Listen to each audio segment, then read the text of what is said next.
I mean, I still consider myself a painter, well, partly because it's hard to detach myself from this long history of painting that I've done. You know, I mean, for past 15, maybe 10 years, I've been, you know, quote unquote painting, wall painting. I mean, in the earlier works were on canvas, and then later on they became more room installations, painting installations, and then just recently animation, which. But I still kind of approach it with the same concerns and formal concerns that I do with painting. So the first animation was motivated by rhythm and ended up being about space. I mean, about open and closed space. And this one was motivated by the space and ended up being more about rhythm. So I did a kind of inversion on the two.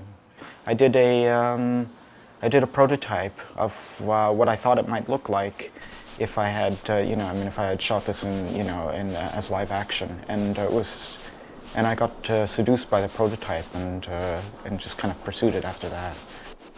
The camera functions as three different things. It is illuminating the space.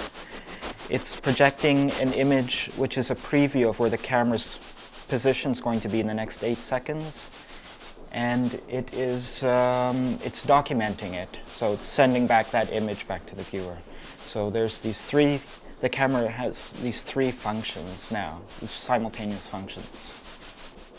It's about, which became more obvious to me later on, was about the rhythm that was seeming to take place. So the audio reinforces that, because there's a certain rhythm in the house itself.